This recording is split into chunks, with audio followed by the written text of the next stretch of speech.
আমি আইন অনুযায়ী অন্তর্বর্তীকালীন সরকারের প্রধান উপদেষ্টা পদের কর্তব্য বিশ্বস্ততার সহিত পালন করিব। অন্তর্বর্তী সরকারের প্রধান হিসেবে দায়িত্ব নিলেন ডক্টর মোহাম্মদ ইউনূস। বঙ্গভবনে শপথ নিয়েছেন আরও 13 উপদেষ্টা। এই ঘৃণ্য চেষ্টায় ব্যবহৃত হয়ে যারা অপরাধ সংগঠিত করেছে তাদেরকে আইনানুগ বিচারের মাধ্যমে শীঘ্রই উপযুক্ত শাস্তি দেওয়া হবে। একই কথা দেশের সকল মন্ত্রণালয়, সংস্থা, শিক্ষা প্রতিষ্ঠান, নানা কর্মক্ষেত্রের জন্য প্রযোজ্য।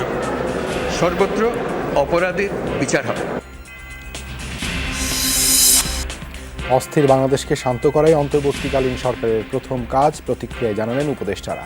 নতুন সরকারকে সহায়তার আশ্বাস রাজনীতিকদের। নতুন সরকারের প্রথম কাজে আইন শৃঙ্খলা পরিস্থিতি নিয়ন্ত্রণ, প্রত্যাশা বিশিষ্টজনদের। বললেন অর্থনীতি পুনরুদ্ধার, মূল্যস্ফীতি নিয়ন্ত্রণ ছাড়াও জোর দিতে হবে রাষ্ট্র সংস্কারে। ডক্টর ইউনূসকে অভিনন্দন জানালেন নরেন্দ্র মোদী। জানালেন শান্তি, নিরাপত্তা ও উন্নয়নে একসাথে কাজ করবে ভারত। বাংলাদেশে স্থিতিশীলতা ফিরবে আশা যুক্তরাষ্ট্রের।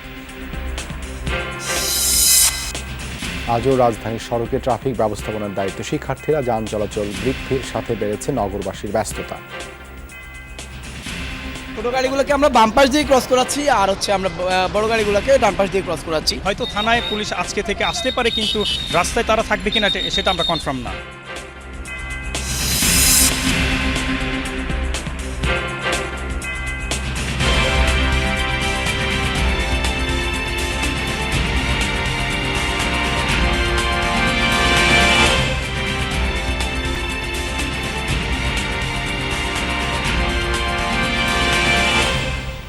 আমন্ত্রণ যমুনা নিউজে আপনাদের সঙ্গে আছি আমি দেবাশিস রঞ্জন সরকার। এতক্ষণ শিরোনাম দেখছিলেন। বঙ্গভবনের শপথ গ্রহণের মধ্যে দিয়ে গঠিত হলো অন্তর্বর্তীকালীন সরকারের উপদেষ্টা পরিষদ। প্রধান উপদেষ্টা হিসেবে দায়িত্ব নিলেন গ্রামীণ ব্যাংকের প্রতিষ্ঠাতা নোবেলজয়ী ডক্টর মোহাম্মদ ইউনূস। 17 জনের উপদেষ্টা পরিষদে আছেন এনজিও কর্মী, আইনবিদ, কূটনীতিক, মুক্তিযোদ্ধা, অর্থনীতিবিদ, চিকিৎসক, সামরিক কর্মকর্তা ও আলেম সমাজের প্রতিনিধি। বাকি 2 জন বৈষম্য বিরোধী ছাত্র আন্দোলনের সমন্বয়ক। বৃহস্পতিবার রাত 9:15টায় বঙ্গভবনে অনুষ্ঠিত হয় নবীন প্রবীণের সমন্বয়ে গঠিত এই নতুন সরকারের শপথ। ছাত্র জনতার আন্দোলনের মুখে শেখ হাসিনা সরকারের পতনের 3 দিনের মাথায় গঠিত হলো অন্তর্বর্তী সরকার। বঙ্গভবনের দরবার হলে শপথ নিতে আসেন অন্তর্বর্তী সরকারের উপদেষ্টারা। আসতে থাকেন বিভিন্ন রাজনৈতিক দলের শীর্ষ নেতৃবৃন্দ সহ সমাজের বিভিন্ন শ্রেণী পেশার বিশিষ্টজনেরা। রাত 8:30টার পর বঙ্গভবনে আসেন অন্তর্বর্তী সরকার প্রধান নোবেলজয়ী ডক্টর মোহাম্মদ ইউনূস। 9টার পর দরবার হলে আসেন রাষ্ট্রপতি মোহাম্মদ শাহাবুদ্দিন। মুক্তিযুদ্ধের সকল শহীদ ও আন্দোলনে যারা আত্মত্যাগ করেছেন তাদের স্মরণে শ্রদ্ধা নিবেদনের মধ্য দিয়ে শুরু হয় আনুষ্ঠানিকতা। এরপর শপথের আনুষ্ঠানিকতা। প্রথমেই অন্তর্বর্তী সরকারের প্রধান উপদেষ্টা হিসেবে ডক্টর মোহাম্মদ ইউনূসকে শপথ বাক্য পাঠ করান রাষ্ট্রপতি। পাঠ করা হয় গোপনীয়তা শপথ। অন্তর্বর্তীকালীন সরকারের প্রধান উপদেষ্টা পদের কর্তব্য বিশ্বস্ততার সহিত পালন করিব।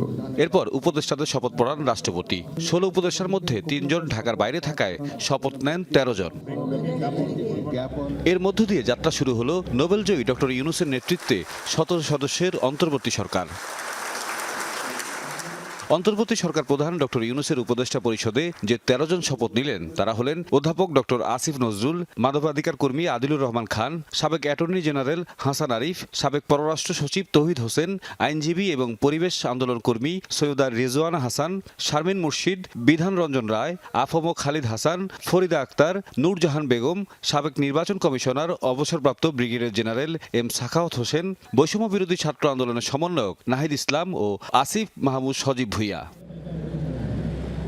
চিকিৎসক বিধান রঞ্জন রায়, সাবেক কূটনীতিক সুপ্রদীপ চাকমা ও অপারেশন জ্যাকপটের উপ অধিনায়ক ফারুকি আজম ঢাকার বাইরে থাকায় পরবর্তীতে শপথ নেবেন। তৌহিদ মিথুন, যমুনা নিউজ, ঢাকা। অস্থির বাংলাদেশকে শান্ত করাই হবে অন্তর্বর্তীকালীন সরকারের প্রথম কাজ। শপথ গ্রহণ শেষে এমন প্রত্যয়ের কথা জানান উপদেষ্টারা। বলেন, মুখে নয়, প্রকৃত অর্থেই সমাজ থেকে বৈষম্য দূর করতে একসাথে কাজ করবেন। প্রবীণদের অভিজ্ঞতা আর তরুণদের ক্ষিপ্রতাই হবে এই সরকারের প্রধান শক্তি। ছাত্র সমাজের সাথে যারা নৃশংসতা করেছে তাদের শাস্তি নিশ্চিত করার ঘোষণাও ছিল অন্তর্বর্তীকালীন সরকারের উপদেষ্টাদের কণ্ঠে। ছাত্র জনতার আন্দোলনের মুখে 15 বছর বয়সী সরকারের পতন, এরপর অন্তর্বর্তীকালীন সরকার গঠনের প্রক্রিয়া। বৃহস্পতিবার রাতে ছিল বঙ্গভবনে এর প্রথম আনুষ্ঠানিকতা। ও নিরাপত্তা বিধান প্রধান উপদেষ্টা ডক্টর মোহাম্মদ ইউনূসের পর রাষ্ট্রপতি মোহাম্মদ শাহাবুদ্দিনের কাছে শপথ নেন উপস্থিত 13 উপদেষ্টা। পরে তারা পাঠ করেন গোপনীয়তার শপথ। আচরণ করিব। যুগান্তকারী এই শপথ অনুষ্ঠান দেখতে বঙ্গভবনে জড়ো হয়েছিলেন হাজারেরও বেশি অতিথি। বিভিন্ন রাজনৈতিক দলের নেতৃবৃন্দ ছাড়াও অনুষ্ঠানে ছিলেন নানা শ্রেণী পেশার মানুষ। শপথ নেবার পর উপদেষ্টারা বলেন, শান্তির বাংলাদেশ গড়াই হবে তাদের প্রথম কাজ। একটি সত্যিকার অর্থে অর্থবহ গণতান্ত্রিক রাষ্ট্রের দিকে বাংলাদেশ যাত্রা করবে, যেখানে সুশাসন নিশ্চিত হবে, জবাবদিহিতা নিশ্চিত হবে, মানবাধিকার নিশ্চিত হবে। সত্যিকার অর্থে অন্তর্ভুক্তিমূলক একটা জাতি আমরা হব, এখানে বিভেদ বৈষম্য আমরা কমাবো। মূল্য বৃদ্ধির কারণে এবং নানা কারণে মানুষের জীবন জীবিকার অসুবিধার কারণে আমরা চাইব যে আমরা যে কয়জন দায়িত্ব নিয়েছি সবাই একত্রে মিলে, এবং মিডিয়াকে বলছি আপনাদের সহায়তায় আমরা যেন এই কাজগুলো করতে পারি। দেশটা ভেঙে গেছে, দেশটা টুকরো টুকরো হয়ে গেছে, মানুষে মানুষে বিভাজন হয়ে গেছে, প্রতিষ্ঠানগুলো ধ্বংস হয়ে গেছে। এই জায়গাটা থেকে পুনর্নির্মাণ আমি যদি একজন সাধারণ নাগরিক হতাম তাহলেও আমাকে করতে হতো। এই আন্দোলনের জন্য যারা ত্যাগ স্বীকার করেছেন তাদের অবদান কোনোভাবেই বৃথা যাবে না বলেও উল্লেখ করেন তারা। আমি মনে করি আমাদের প্রধান কনসার্ন হচ্ছে ল অ্যান্ড অর্ডার সিচুয়েশনকে রেস্টোর করা, তারপর যারা নিহত হয়েছে অবশ্যই তাদের বিচারের ব্যবস্থা করা, এবং এটার পিছনে যত শক্তিশালী মানুষ থাক, যে দেশেই পালায় যাক বা যেখানেই পালায় যাক, আইনি কাঠামোর মধ্যে বিচারের ব্যবস্থা করা বা উদ্যোগ নেওয়া। জুলাইয়ে একটা ম্যাসাকার হয়েছে বাংলাদেশে, আমরা এই দায়িত্ব নেওয়াটা হচ্ছে রক্তের উপরে দাঁড়িয়ে দায়িত্বটাকে পালন করা। এটা জাস্টিস এনশিওর করাটা দরকার। যারা পারপিট্রেটার্স তাদের আইনের সামনে আনা দরকার, যারা ভিকটিম তাদের রেমেডির জন্য চেষ্টা করা দরকার। আমি জানি যে মোরাল লো হলে কি হয়, যিনি এই দায়িত্ব থাকবেন আশা করি তিনি চেষ্টা করবেন যে তাদের মনোবলটাকে যেন উঠিয়ে আনা হয়। যারা অন্যায় করেছে সেটা অন্যায়ের ব্যাপার, তারা শাস্তি পাবে। অভিজ্ঞদের কেতাবি কথার বাইরে শপথ অনুষ্ঠানে ছিল দেশের বুকে ইতিহাস তৈরি করা 2 তরুণ উপদেষ্টার প্রত্যয়। প্রতিজ্ঞা এবং কমিটমেন্টগুলো আমরা ছাত্র জনতাকে দিয়েছিলাম, সেই কমিটমেন্টগুলো পূরণ করা এই সরকারের মূল চ্যালেঞ্জ হবে, এবং এই চ্যালেঞ্জ মোকাবিলায় আমরা মনে করি সারা দেশের সকল জনগণ ঠিক যেভাবে স্বৈরাচারী সরকারকে হটানোর জন্য আমাদেরকে সহযোগিতা করেছেন, এই চ্যালেঞ্জ মোকাবিলা করে এই সরকারকে সফলভাবে তার প্রতিজ্ঞাগুলো পূরণ করতেও সহযোগিতা করবেন। বাংলাদেশের মানুষ একটা দীর্ঘ সময় ধরে ভোটাধিকার থেকে বঞ্চিত, এবং মানুষের সেই ভোটাধিকার ফিরিয়ে এনে গণতন্ত্রকে প্রতিষ্ঠা করাই এই অন্তর্বর্তীকালীন সরকারের লক্ষ্য। কিন্তু এই যে রাষ্ট্র কাঠামোটি রয়েছে, এই যে নির্বাচন কমিশনটি রয়েছে, এর আমূল পরিবর্তন ছাড়া কিন্তু একটি সুষ্ঠু নির্বাচন করা সম্ভব না, মানুষের প্রতিনিধিত্ব নিশ্চিত করা সম্ভব না। ঢাকায় না থাকায় পরবর্তীতে শপথ নেবেন সুপ্রদীপ চাকমা, বিধান রঞ্জন রায় ও ফারুকী আজম। ভাস্কর ভাদুরী, যমুনা নিউজ, ঢাকা। ছাত্র নাগরিক অভ্যুত্থানের মাধ্যমে সৃষ্ট সরকার দেশের প্রত্যেকের সরকার, এখানে থাকবে সকলের আকাঙ্ক্ষা পূরণের অধিকার। শপথ নিয়েই এই মন্তব্য করেছেন প্রধান উপদেষ্টা ডক্টর মোহাম্মদ ইউনূস। বলেছেন রাষ্ট্রীয় প্রতিষ্ঠানগুলোর হারানো গৌরব ফিরিয়ে আনা হবে, নিশ্চিত করা হবে অপরাধীদের শাস্তি। সব প্রতিষ্ঠানের প্রত্যেককে নির্ভয়ে নিজ কর্মস্থলে যোগ দেওয়ার আহ্বানও জানান তিনি। বলেন বিশ্বের বুকে ছাত্র জনতার ঐক্য নজির সৃষ্টি করেছে। রাতে বঙ্গভবনে শপথ নিয়েই জাতির উদ্দেশ্যে ভাষণ দিয়েছেন অন্তর্বর্তীকালীন সরকারের প্রধান উপদেষ্টা ডক্টর মোহাম্মদ ইউনূস। নিষ্ঠুর স্বৈরাচারী সরকার দূর হয়ে গেছে। বলেন প্রচণ্ড নিষ্ঠুর স্বৈরাচারী সরকার রাষ্ট্রীয় প্রতিষ্ঠান দিয়ে ক্ষমতা কুক্ষিগত করেছিল, সেই সব প্রতিষ্ঠানগুলোর হারানো গৌরব ফিরিয়ে আনার আশ্বাস দেন তিনি। প্রচণ্ড নিষ্ঠুর পতিত স্বৈরাচারী সরকার এইসব প্রতিষ্ঠানকে দিয়ে ক্ষমতা কুক্ষিগত করে রেখেছিল। আমরা তার এই প্রচেষ্টা ব্যর্থ করে প্রতিষ্ঠানগুলোর হারানো গৌরব ফিরিয়ে আনব। এই ঘৃণ্য চেষ্টায় ব্যবহৃত হয়ে যারা অপরাধ সংগঠিত করেছে তাদেরকে আইনানুগ বিচারের মাধ্যমে শীঘ্রই উপযুক্ত শাস্তি দেওয়া হবে। একই কথা দেশের সকল মন্ত্রণালয়, সংস্থা, শিক্ষা প্রতিষ্ঠান, নানা কর্মক্ষেত্রের জন্য প্রযোজ্য। সর্বত্র অপরাধীর বিচার হবে। দ্বিতীয় স্বাধীনতাকে উপভোগের জন্য জাতিকে আহ্বান জানান ডক্টর ইউনূস। বলেন, অনন্য অভ্যুত্থানের মাধ্যমে সৃষ্ট সরকার দেশের প্রত্যেক নাগরিকের সরকার। আমি জাতির পক্ষ থেকে প্রত্যেকে নির্ভয়ে আনন্দ চিত্তে নিজ নিজ কর্মস্থলে নিজ নিজ সামর্থ্য নিয়ে এগিয়ে আসতে অনুরোধ করছি। দেশের সকল মানুষকে আজ স্বাধীন, নির্ভয়, নিরুদ্বেগ থাকার জন্য নিশ্চয়তা দেওয়ার জন্য আমাদের ছাত্র শহীদরা প্রাণ দিয়েছেন। এই অভ্যুত্থানের মাধ্যমে সৃষ্ট সরকার দেশের প্রত্যেকের সরকার। এখানে থাকবে সকলের আকাঙ্ক্ষা পূরণের অধিকার। অরাজকতার বিষ বাষ্প এখন যেই ছড়াবে, বিজয়ী ছাত্র জনতা সহ মুক্ত মানুষের আইন শৃঙ্খলা বাহিনীর পূর্ণ শক্তি তাকে ব্যর্থ করে দেবে। ডক্টর মোহাম্মদ ইউনূস বলেন, গোটা বিশ্বই বলছে সাবাস বাংলাদেশ। ধ্বংসাত্মক কর্মকাণ্ড থেকে দূরে থেকে সবার জন্য মুক্ত পরিবেশ সৃষ্টির আশা করেন তিনি। সকলের স্বাচ্ছন্দ্যে জীবন ধারণের সুযোগ প্রদানের সচেষ্ট সরকারের ঘনিষ্ঠ সান্নিধ্য ও সহমর্মী পরশ দলমত নির্বিশেষে সবাই উপভোগ করবেন। সারা বিশ্ব আজ অবাক হয়ে বলছে সাবাস বাংলাদেশ। সাবাস বাংলাদেশের ছাত্র জনতা। আমরা এই অর্জনটাকে আর অনেক দূর নিয়ে যেতে চাই। আমাদের ছাত্র জনতার জন্য কিছুই অসম্ভব নয়। অন্তর্বর্তীকালীন সরকারকে সহযোগিতা করতে সকলের প্রতি আহ্বানও জানান প্রধান উপদেষ্টা ডক্টর মোহাম্মদ ইউনূস।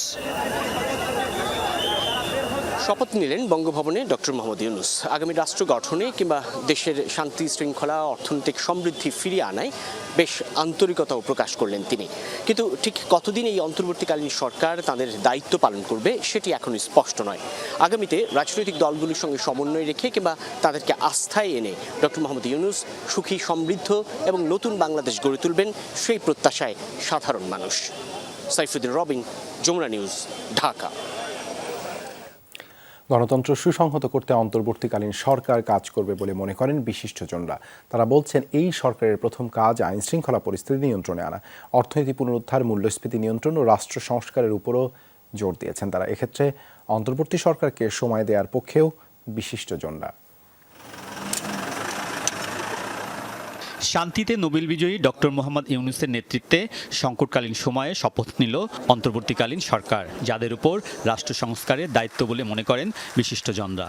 গণতন্ত্রের পুনরুদ্ধার, সুশাসনের পুনরুদ্ধার এবং আমি বলবো ব্যক্তিগত সাংবাদিক হিসাবে স্বাধীন মুক্ত সাংবাদিকতার প্রত্যাবর্তন। আমি আশা করব এই তত্ত্বাবধায়ক এই অন্তর্বর্তী সরকার তারা সাংবাদিকতার উপরে যেসব কালো আইন আছে তারা এগুলো সব উঠিয়ে দেয়। অন্তর্বর্তীকালীন সরকার যেটা হয়েছে এটা সবার কাছে গ্রহণযোগ্য।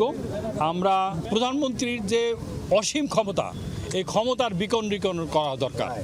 এই জিনিসটা তাদেরকে করার জন্য যতটুকু সময় দেওয়ার দরকার তা আমি মনে করি সবাই, ছাত্র জনতা, রাজনীতিবিদ সবার ব্যবসা দেওয়া উচিত। নতুন সরকার নিত্যপণ্যের অস্বাভাবিক মূল্য নিয়ন্ত্রণে আনা এবং লাইনচ্যুত অর্থনীতিকে স্বাভাবিক অবস্থায় ফিরিয়ে আনতে কাজ করবে বলে মনে করেন সাবেক এফবিসিসিআই সভাপতি।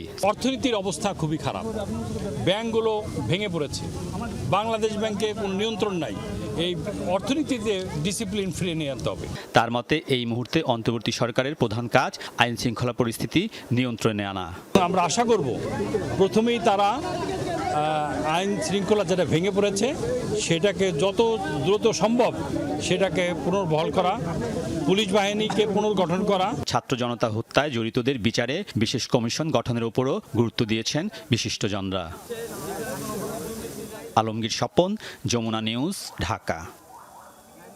ডক্টর মোহাম্মদ ইউনূসের নেতৃত্বে 17 সদস্যের অন্তর্বর্তীকালীন সরকারকে স্বাগত জানিয়েছেন দেশের সকল রাজনৈতিক দলের নেতারা। রাতে বঙ্গভবনে অন্তর্বর্তীকালীন সরকারের শপথ অনুষ্ঠানে যোগ দিয়ে স্বাগত জানান তারা।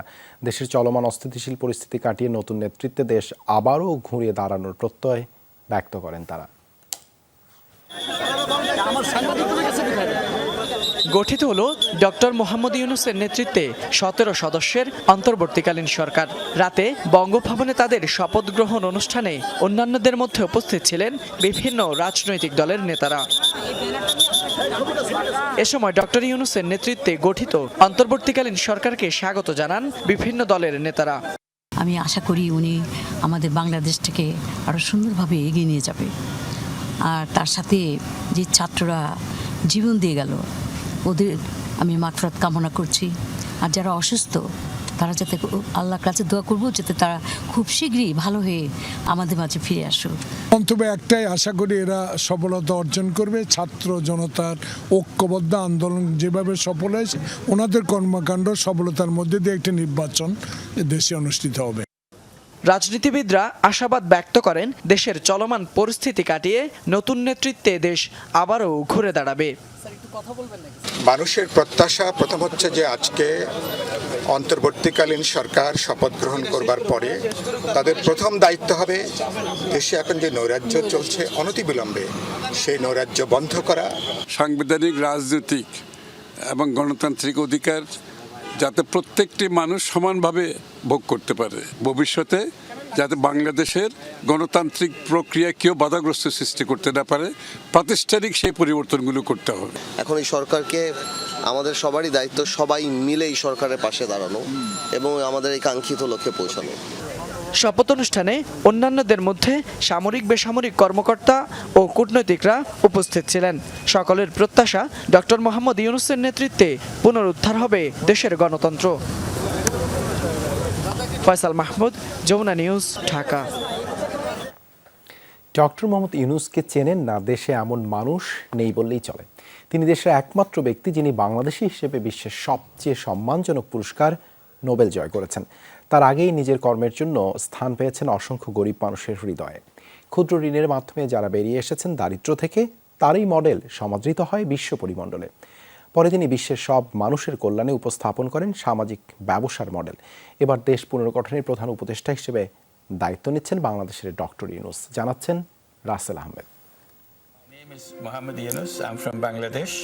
সাবাস বাংলাদেশ, পৃথিবী অবাক তাকিয়ে রয়। নোবেল পুরস্কার অর্জন বাংলাদেশের, ডক্টর মোহাম্মদ ইউনূসের গ্রামীণ ব্যাংকের। 2006 সালে যখন দুর্যোগের ঘনঘটা, তখনই আসে উচ্ছ্বাসের বারতা। কেন দেয়া হলো এই সম্মান? উত্তর, ডক্টর ইউনূসের মাথা থেকে বের হওয়া ক্ষুদ্র ঋণ মডেল। লাখো গ্রাহক আর কোটি সুবিধাভোগীর ক্ষুদ্র ঋণ অনন্য ভূমিকা রেখেছে দারিদ্র্য বিমোচনে, শান্তি প্রতিষ্ঠায়। শুরুটা 1976 সালে চট্টগ্রামের জোবরা গ্রামে আর্থ সামাজিক উন্নয়ন গবেষণা করতে গিয়ে শুরু করেন ক্ষুদ্র ঋণ প্রকল্প। গরিব মানুষকে জামানত ছাড়া ঋণ দিয়ে অভূতপূর্ব সাড়া মেলে। একদিকে নেই খেলাপির প্রবণতা, অন্যদিকে ধীরে ধীরে দারিদ্র্য সীমা থেকে বেরিয়ে আসেন উপকারভোগীরা। সময়ের পরিবর্তনে 1983 সালে যেটি রূপ পায় গ্রামীণ ব্যাংক হিসেবে। শুধু নোবেল নয়, Ramon Magsaysay presidential model of freedom, Congressional gold মেডেলের মতো আন্তর্জাতিক পুরস্কার পাওয়া হাতে গোনা যে কজন ব্যক্তি আছেন পৃথিবীতে, তাদের মধ্যে একজন ডক্টর ইউনূস। 2006 সালে তত্ত্বাবধায়ক সরকার প্রধান হিসেবে আলোচনায় ছিলেন তিনি। পরে দল গঠনের গুঞ্জনও ছিল, তবে সেখান থেকে সরে যান নিজেই। বিষয়টি ভালোভাবে নেয়নি আওয়ামী লীগ। দলটির টানা সরকারে থাকার সময় মামলা হয় ডক্টর ইউনূসের নামে। শ্রম আইনে সাজাও দেয়া হয়েছিল। শেখ হাসিনা সরকারের পতন হলে আদালত খালাস দেন তাকে। দেশের সকল মানুষ জানেন যে এটা এক ধরনের প্রতিহিংসা থেকে এই বিতর্কের জায়গাটাতে তাকে আনা হয়েছে। পলিটিক্যাল অবস্থান থেকে আওয়ামী লীগের একটা অংশ, সবাই নয়, মনে করে যে তাকে নিয়ে বিতর্ক আছে।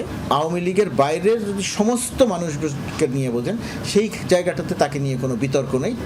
শিক্ষার্থীদের রক্তক্ষয়ী আন্দোলনে ছাত্র জনতার বিজয়ে পদত্যাগ করেন শেখ হাসিনা। তৈরি হয় প্রশাসনিক শূন্যতা। নোবেল বিজয়ী ডক্টর ইউনূসকে জাতির এই সংকটে এগিয়ে আসার অনুরোধ জানায় ছাত্র সমাজ। এই সময় আমাদের এমন একজন মানুষ দরকার ছিল যে মানুষটি জাতীয়ভাবে গ্রহণযোগ্য এবং আন্তর্জাতিকভাবে তার গ্রহণযোগ্যতা আছে, এবং আন্তর্জাতিকভাবে একজন যোগ্য, সৎ, এথিক্যাল একজন মানুষ হিসেবে পরিচিত, যে সাধারণ মানুষের জন্য কাজ করেন। ডক্টর মোহাম্মদ ইউনূস হচ্ছেন সেই রকম একজন মানুষ। চট্টগ্রাম হাটহাজারীর বাথুয়া গ্রামে 1940 সালে জন্মগ্রহণ করেন doctor Mohammad Yunus. Chittagong collegiate school, Chittagong college ও পরে ঢাকা বিশ্ববিদ্যালয় থেকে অর্থনীতিতে স্নাতকোত্তর শেষ করেন। 1965 সালে ফুল ব্রাইট স্কলারশিপ নিয়ে উচ্চতর ডিগ্রি অর্জনে যান যুক্তরাষ্ট্রে। 1969 থেকে 72 পর্যন্ত অর্থনীতির সহকারী অধ্যাপক ছিলেন মিডল টেনিস স্টেট ইউনিভার্সিটির। পরে দেশে ফিরে চট্টগ্রাম বিশ্ববিদ্যালয়ে যোগ দেন সহযোগী অধ্যাপক হিসেবে। এবার দেশ পুনর্গঠনেও ভূমিকা রাখবেন অধ্যাপক ডক্টর মোহাম্মদ ইউনূস, এটি এখন প্রত্যাশা। রাসেল আহমেদ, যমুনা নিউজ, ঢাকা। একজন নোবেলবিজয়ীর নেতৃত্বে শুরু হলো 17 সদস্যের অন্তর্বর্তী সরকারের যাত্রা। এই তালিকায় আছেন মুক্তিযোদ্ধা, সাবেক আমলা, মানবাধিকার উন্নয়ন কর্মী, সাবেক সামরিক কর্মকর্তা ও শিক্ষার্থী প্রতিনিধি। ছাত্র জনতার অভ্যুত্থানের পর যাদের নেতৃত্বে শুরু হলো নতুন পথচলা, তাদের পরিচয় এক নজরে দেখা যাক। অন্তর্বর্তীকালীন সরকারের প্রধান উপদেষ্টা ডক্টর মোহাম্মদ ইউনূস ছাড়াও এই সরকারে আছেন বাংলাদেশ ব্যাংকের সাবেক গভর্নর ডক্টর সালেউদ্দিন আহমেদ, 3 যুগেরও বেশি সময় আর্থিক খাতের সংস্কার নিয়ে যিনি সোচ্চার। আছেন ঢাকা বিশ্ববিদ্যালয়ের আইন বিভাগের শিক্ষক ডক্টর আসিফ নজরুল। ছাত্র জনতার এই অভ্যুত্থানে সামনে থেকে ভূমিকা রেখেছেন ডক্টর নজরুল। হেফাজত ইস্যুতে মানবাধিকার কর্মী আদিলুর রহমান কারাগারে কাটিয়েছেন দীর্ঘদিন, তিনিও আছেন তালিকায়। সাবেক অ্যাটর্নি জেনারেল ও সাবেক তত্ত্বাবধায়ক সরকারের উপদেষ্টা AF হাসান আরিফ, অভিজ্ঞ কূটনীতিক সাবেক পররাষ্ট্র সচিব তহিদ হোসেন আছেন নতুন এই সরকারের উপদেষ্টাদের তালিকায়। দীর্ঘদিন পরিবেশ নিয়ে আন্দোলন করা পরিবেশবিদ আইনজীবী সমিতির প্রধান নির্বাহী সৈয়দা রেজওয়ানা হাসান, সাবেক নির্বাচন কমিশনার ও সেনা কর্মকর্তা brigadier general doctor M Sakhawat Hossain ও সাবেক রাষ্ট্রদূত সুপ্রদীপ চাকমা। বেসরকারি উন্নয়ন সংস্থা উবিনিগের নির্বাহী পরিচালক ফরিদা আক্তার। তালিকায় আছেন গ্রামীণ ব্যাংকের সাবেক ব্যবস্থাপনা পরিচালক নূরজাহান বেগম, হেফাজতে ইসলামের সাবেক নায়েবে আমির আফম খালিদ হাসান, জাতীয় মানসিক স্বাস্থ্য ইনস্টিটিউটের সাবেক পরিচালক ডক্টর বিধান রঞ্জন রায়, উন্নয়ন সংস্থা ব্রতির প্রধান নির্বাহী শারমিন মুর্শিদ, মুক্তিযোদ্ধা ফারুকি আজম। অন্তর্বর্তীকালীন সরকারের সবচেয়ে বড় চমক, যাদের আন্দোলনের ফলে এই সরকার, সেই বৈষম্য বিরোধী ছাত্র আন্দোলনের অন্যতম 2 সমন্বয়ক নাহিদ ইসলাম ও আসিফ মাহমুদ সজীব ভূঁইয়া। রিয়াজ রায়হান, যমুনা নিউজ, ঢাকা। হারানো গণতন্ত্র পুনরুদ্ধার করাই হবে অন্তর্বর্তী সরকারের প্রধান কাজ, সেই সাথে আইন শৃঙ্খলা পরিস্থিতি ঠিক করে সচল করতে হবে দেশের অর্থনীতি। এই মন্তব্য করেছেন বিএনপি মহাসচিব মির্জা ফখরুল ইসলাম আলমগীর। বলেন, অন্তর্বর্তী সরকারের সাফল্য নিয়ে আশাবাদী বিএনপি। দুপুরে কোটা সংস্কার আন্দোলনে আহতদের খোঁজ নিতে রাজধানীর পঙ্গু হাসপাতালে যান মির্জা ফখরুল। আশ্বাস দেন, আহতদের সব ধরনের সহায়তা করবে বিএনপি। জাতীয় অর্থোপেডিক হাসপাতালে গিয়ে বৈষম্য বিরোধী ছাত্র আন্দোলনে আহতদের খোঁজখবর নেন বিএনপি নেতারা। প্রথমে মহাসচিব মির্জা ফখরুল ইসলাম আলমগীর, পরে স্থায়ী কমিটির সদস্য মির্জা আব্বাস আহতদের সঙ্গে কথা বলেন। চিকিৎসকদের কাছ থেকে জানেন তাদের সবশেষ শারীরিক অবস্থা। আশ্বাস দেন, আন্দোলনে আহতদের পাশে থাকবে বিএনপি। মির্জা ফখরুল কথা বলেন অন্তর্বর্তীকালীন সরকার প্রসঙ্গে, প্রত্যাশার কথাও জানান তিনি। ডক্টর ইউনূস তো আমাদেরই ছাত্রদের আমাদেরই মনোনীত ব্যক্তি, যাকে আমরা গোটা জাতির পক্ষ থেকে এই দায়িত্ব দিয়েছি যে ইন্টারিম গভর্নমেন্টের দায়িত্ব তিনি পালন করবেন। আমরা অত্যন্ত আশাবাদী যে তার মতো মানুষ সফল নেতৃত্বে, যোগ্য নেতৃত্বে এই যে বিষয়টা আপনি বললেন, এটা কাটিয়ে উঠে তিনি এটা নিয়ন্ত্রণ করতে পারবেন। বলেন, কঠিন পরিস্থিতির মধ্যেও গণতন্ত্র পুনঃপ্রতিষ্ঠায় কাজ করতে হবে অন্তর্বর্তী সরকারের প্রধানকে। গোটা প্রবলেমটার একটাই মূল, সেটা হচ্ছে গণতন্ত্রের অভাব। সেই গণতন্ত্রকে ফিরিয়ে আনাটা হচ্ছে তার অন্যতম প্রধান কাজ, এবং তিনি ওটা যত দ্রুত গণতন্ত্রে ফিরিয়ে আনতে পারবেন ততই তিনি সাফল্য অর্জন করবেন।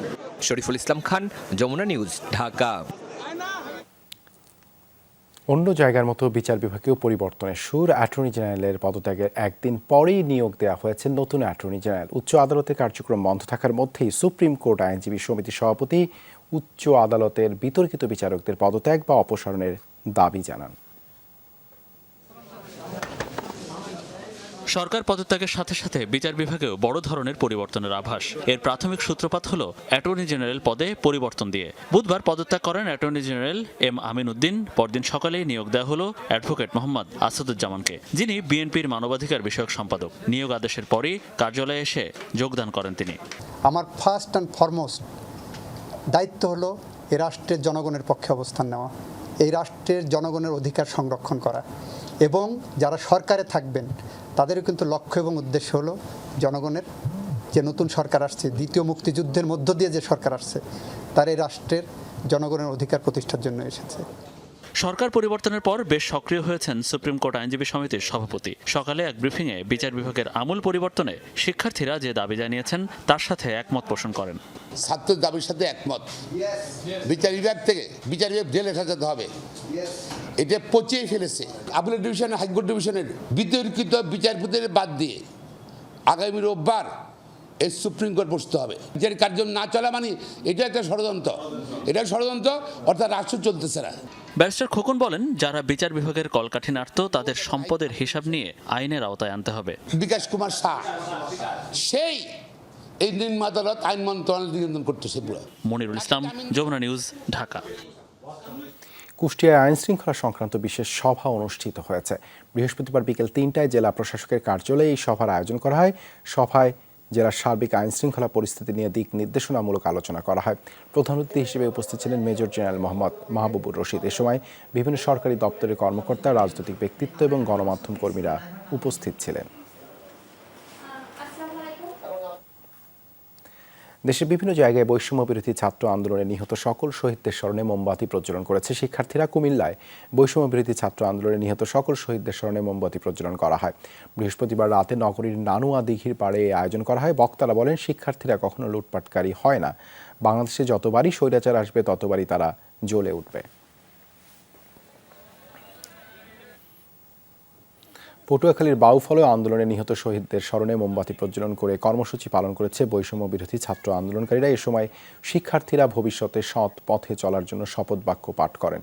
সবশেষে দেশাত্মবোধক গান গেয়ে কর্মসূচির সমাপ্তি ঘোষণা করা হয়। সমাপনী বক্তব্যে সারা দেশে লুটপাট, ভাঙচুর, নৈরাজ্যের প্রতিবাদ জানায় শিক্ষার্থীরা।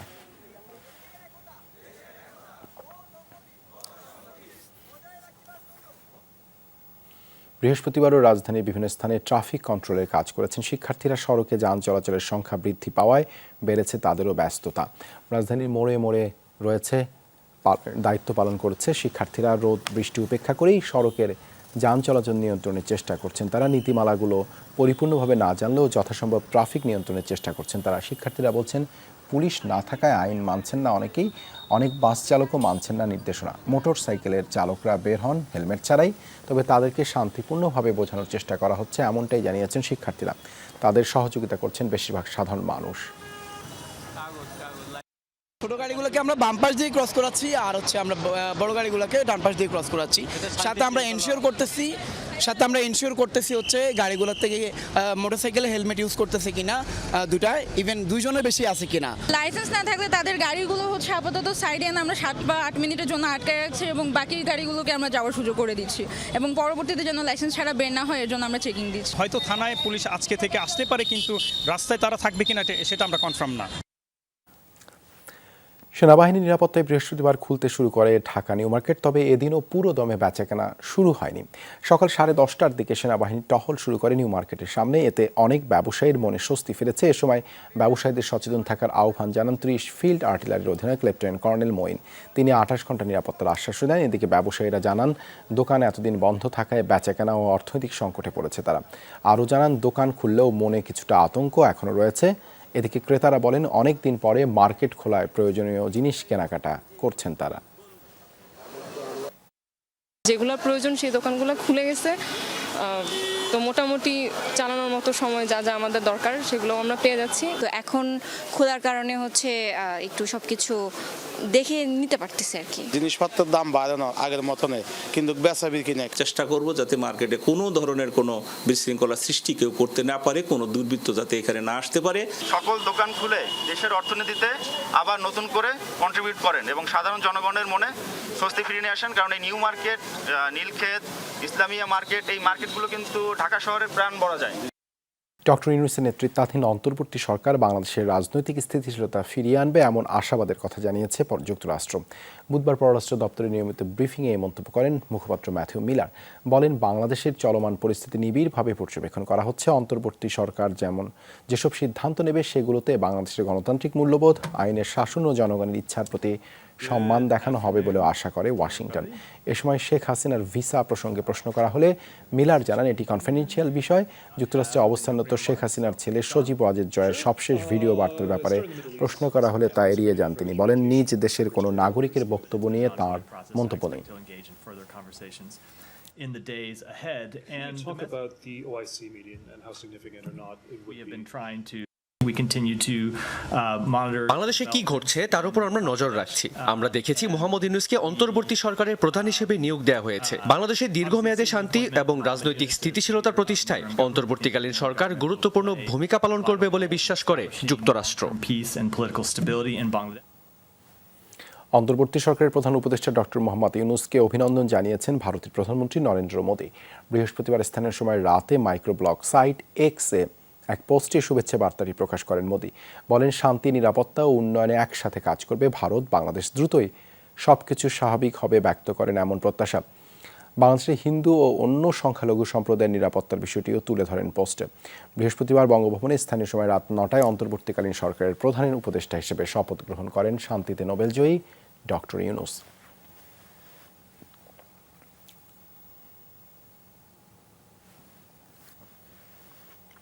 শেখ হাসিনা ইস্যুতে নিজেদের অবস্থান কোনো পরিবর্তন আনেনি দিল্লি, এমনটি জানিয়েছে ভারতের পররাষ্ট্র মন্ত্রণালয়। নিয়মিত ব্রিফিংয়ে মুখপাত্র রণধীর জয়সওয়াল জানান, বাংলাদেশ এবং শেখ হাসিনা ইস্যুতে ব্রিটিশ পররাষ্ট্রমন্ত্রীর সাথে ফোনালাপ করেছেন ভারতীয় পররাষ্ট্রমন্ত্রী এস জয়শঙ্কর। তবে ব্রিফিংয়ে ব্রিটেনের শেখ হাসিনার ভিসা পাওয়া ইস্যুতে কোনো তথ্য জানানো হয়নি।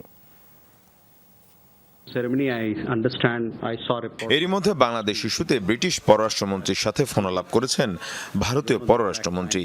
এ বিষয়ে নতুন কোনো তথ্য নেই। শেখ হাসিনার ভারতে থাকা নিয়ে আগে ব্রিফ করেছেন এস জয়শঙ্কর, সেই অনুযায়ী ভারতে থাকবেন তিনি। এই ইস্যুতে এখনও দিল্লির অবস্থানের কোনো পরিবর্তন আসেনি। বাংলাদেশের মতো পরিস্থিতি হতে পারে ভারতেও। কংগ্রেস নেতা সালমান খুরশিদের এই মন্তব্যকে ঘিরে তোলপাড় চলছে দেশটির রাজনীতিতে। ভারতের সাবেক এই পররাষ্ট্রমন্ত্রীর অভিযোগ, কাশ্মীর ও দিল্লি নির্যাতন নিপীড়নকে কেন্দ্র করে কেন্দ্রীয় সরকারের বিরুদ্ধে ক্ষুব্ধ সাধারণ মানুষ, ফলে যে কোনো সময় বাংলাদেশের মতো পরিস্থিতি হতে পারে। সালমান খুরশিদের এমন মন্তব্যের তীব্র প্রতিক্রিয়া জানিয়েছে বিজেপি নেতারা। অভিযোগ, নৈরাজ্য সৃষ্টি করতে চায় কংগ্রেস। বাংলাদেশের রাজনৈতিক পট পরিবর্তন স্বাভাবিকভাবেই প্রভাব ফেলেছে প্রতিবেশী রাষ্ট্র ভারতেও। এই ইস্যুতে এবার উত্তেজনার পারদ চড়ল দেশটির রাজনীতিতে। সম্প্রতি এক অনুষ্ঠানে ভারতের সাবেক পররাষ্ট্রমন্ত্রী ও কংগ্রেস নেতা সালমান খুরশিদ সতর্কতা জানিয়ে বলেন, বাংলাদেশের মতো পরিস্থিতি হতে পারে ভারতেও। এ সময় কাশ্মীরে দমনপীড়ন এবং 2020 সালে দিল্লির শাহিনবাগে নাগরিকত্ব আইনের বিরোধী আন্দোলনে পুলিশি হামলার কথা উল্লেখ করেন তিনি। বলেন, সেই ক্ষোভের বহিঃপ্রকাশ হতে পারে কেন্দ্রীয় সরকারের বিরুদ্ধে। বাংলাদেশে যা ঘটেছে তা এখানেও ঘটতে পারে। কাশ্মীরের পরিস্থিতি খালি চোখে স্বাভাবিক মনে হতে পারে, কিন্তু আসলে কি তাই? সত্য হলো, এমন অনেক কিছুই রয়েছে যা খালি চোখে দেখা যায় না। দিল্লির শাহিনবাগেও তেমন হয়েছে। সেখানেও দমন পীড়ন চালানো হয় যেমনটি বাংলাদেশে চালানো হয়েছে। সালমান খুরশিদের বক্তব্যের সাথে একাত্মতা জানিয়েছেন দেশটির অনেক নেতাই। পিপলস ডেমোক্রেটিক পার্টির প্রধান মেহবুবা মুফতি সতর্ক করে বলেন, হাসিনার পতন থেকে শিক্ষা নেওয়া উচিত ভারতের রাজনীতিবিদদের। যখন মূল্যস্ফীতি, বেকারত্ব, অনিয়মের মতো সমস্যাগুলো বিশাল আকার ধারণ করে, তখন এ ধরনের পরিস্থিতি তৈরি হয়। দেশের পলিসি ও আইন জনগণের বিরুদ্ধে গেলে হাসিনার মতো পালিয়ে জীবন বাঁচাতে হবে। বাংলাদেশের চলমান পরিস্থিতি থেকে এই শিক্ষাটা আমাদের নেওয়া উচিত। অন্যদিকে পাল্টা সমালোচনা আর ক্ষোভ বিজেপি সহ কেন্দ্রের ক্ষমতাসীন নেতাদের। দেশকে নৈরাজ্যের দিকে ঠেলে দিতে চায় কংগ্রেস, এমন অভিযোগ তাদের। কংগ্রেসকে নেতাओं के द्वारा आना दिखाता পরপর 3 বার হারার পর নিজেদের রাজনৈতিক স্বার্থে দেশকে নৈরাজ্যের দিকে ঠেলে দিতে চাইছে কংগ্রেস। নিজেদেরকে ক্ষমতায় বসাতে তারা যে কোনো কিছুই করতে পারে। দলের নেতাদের মানসিকতা কেমন তা বোঝা যায় এ ধরনের মন্তব্য দেখে। কংগ্রেস বন্ধ করে जो किताब का लॉन्च था उसका शीर्ष था। যে অনুষ্ঠানে সালমান খুরশিদ মন্তব্য করেছেন, সেখানে শশী থারুর থেকে শুরু করে অন্যান্য নেতারাও ছিলেন। তারাও এর সমর্থন করেন। তাহলে ভেবে দেখুন তাদের চিন্তা ভাবনা কোন ধরনের। ভারতের সাম্প্রদায়িক দাঙ্গা হোক, নরেন্দ্র মোদীর উপর হামলা হোক, এটাই তারা চায় আসলে। রাহুল গান্ধী তো পার্লামেন্টেও এ ধরনের কথা বলেন। কংগ্রেস পার্টি কি তরফ সে সালমান খুরশিদ জি নে দিয়া है। ছাত্র জনতার অসহযোগ আন্দোলনের মুখে গেল 5 আগস্ট পদত্যাগ করে ভারতে পালিয়ে যান শেখ হাসিনা। ইফাতার খন্দকার, যমুনা নিউজ। নেপালের কাঠমান্ডু সীমান্তে একটি হেলিকপ্টার বিধ্বস্ত হয়ে নিহত হয়েছেন 5 জন। বুধবার এই দুর্ঘটনা হয়। কর্তৃপক্ষ জানায় যান্ত্রিক ত্রুটির কারণে নিয়ন্ত্রণ হারায় হেলিকপ্টারটি। এরপর সেটি নোয়াকোট জেলার শিবাপুরী জাতীয় উদ্যানে আছড়ে পড়ে। এরপরই সেটিতে আগুন ধরে যায়। উড্ডয়নের মাত্র 3 মিনিট পরেই ঘটে এই দুর্ঘটনা। নিহতদের মধ্যে 4 জনই চীনের নাগরিক। দুর্ঘটনার পর দ্রুত সেখানে উদ্ধার কাজ শুরু করে কর্তৃপক্ষ। আরোহীদের ঘটনাস্থলে মৃত্যু হয়েছে বলে জানানো হয়।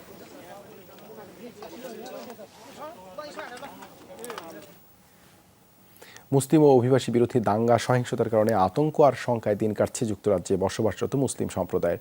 প্রাণ ভয়ে ঘর থেকেই বের হওয়া বাদ দিয়েছেন অনেকে। সাম্প্রদায়িক সম্প্রীতির জন্য সুপরিচিত শহরগুলোর ধর্মীয় স্থাপনা, অভিবাসী কেন্দ্রগুলোতেও চলছে তাণ্ডব। মুসলিমদের অভিযোগ, উগ্রপন্থীরা উস্কানি দিয়ে তৈরি করেছে এমন পরিস্থিতি। শিগগিরই যুক্তরাজ্যে আবারও শান্তিপূর্ণ সহাবস্থান নিশ্চিত হবে আশা তাদের। এই আল রাহমা মসজিদ লিভারপুলের সবচেয়ে বড় মসজিদ। এক সপ্তাহ আগেও ধর্মপ্রাণ মুসল্লিদের পদচারণায় মুখর থাকা মসজিদটির এখন বেশিরভাগ দরজাই বন্ধ। হামলা শঙ্কায় বেড়েছে নিরাপত্তা বাহিনীর টহল। মসজিদ রক্ষায় পাহারা দিচ্ছেন তরুণ মুসলিম স্বেচ্ছাসেবীরাও। এদিকে সহিংসতার শঙ্কায় বন্ধ হয়ে গেছে আরেক প্রাচীন মসজিদ আব্দুল্লাহ কুইলিয়াম মসজিদও। স্থানীয় এবং সংখ্যালঘু সম্প্রদায়ের সহাবস্থানের জন্য বেশ সুনাম লিভারপুলের। অথচ এক সপ্তাহ ধরে যুক্তরাজ্য জুড়ে কট্টরপন্থীদের যে সহিংসতার দাঙ্গা চলছে তা ছড়িয়ে পড়েছে এই শহরেও। একাধিক ধর্মীয় স্থাপনা, অভিবাসী কেন্দ্র ভাঙচুরের পাশাপাশি লুটপাট চলছে দোকানপাট, ব্যবসা প্রতিষ্ঠানে। ভয় আর আতঙ্কে দিন কাটছে অভিবাসী মুসলিম সহ সংখ্যালঘু নাগরিকদের। এমন পরিস্থিতিতে ঘর থেকে বের হচ্ছেন না অনেকে। আমার জন্ম লিভারপুলে, আমার এখানেই বেড়ে ওঠা। এই শহরকে আমি ভালোবাসি, কিন্তু লিভারপুল সহ গোটা যুক্তরাজ্যে এখন যা ঘটছে, যেভাবে লুটপাট আর দাঙ্গা চলছে, তা আতঙ্কে। আমাদের প্রতিবেশীরা কঠিন এই মুহূর্তে পাশে দাঁড়াচ্ছে। কেউ এসে বলছে তোমাদের কেনাকাটা আমি করে দেব, কেউ বলছে যে কোনো প্রয়োজনে তাকে জানাতে। দেশে এখন যা হচ্ছে সেটি তারা সমর্থন করে না, কিন্তু তারা জানে এই পরিস্থিতিতে এখন আমার বাইরে যাওয়া নিরাপদ নয়। গোটা যুক্তরাজ্যে এখন একই চিত্র। গত এক যুগের মধ্যে সবচেয়ে ভয়াবহ দাঙ্গার সাক্ষী হচ্ছে দেশটি। শত শত পুলিশ মোতায়েন করেও পরিস্থিতি পুরোপুরি নিয়ন্ত্রণে আসছে না। অভিযোগ উঠেছে উগ্রপন্থীরা উস্কানি দিয়ে শান্ত শহরগুলোকে অশান্ত করে তুলেছে। যা ঘটছে তা নিশ্চিতভাবে বর্ণবাদ, কিন্তু লিভারপুলে এমন বর্ণবাদ ছিল না। সব ধর্মবর্ণের মানুষ এখানে আমরা একসাথে থাকতাম। এর আগে কখনো এমন পরিস্থিতি এখানে দেখিনি। কিছু লোক উস্কানি দিয়ে মানুষের মধ্যে বিভাজন তৈরির চেষ্টা করছে। যুক্তরাজ্যের সাউথপোর্টে দুর্বৃত্তের ছুরিকাঘাতে নাচের স্কুলের 3 শিশুর মৃত্যুকে কেন্দ্র করে ছড়ায় এই দাঙ্গা। হামলাকারী অভিবাসী মুসলিম এমন গুজব ছড়িয়ে পড়ার পর অভিবাসন বিরোধী কট্টরপন্থীরা নেমে আসে রাস্তায়, যদিও পরে জানা যায় ওই হামলাকারী ব্রিটিশ নাগরিক।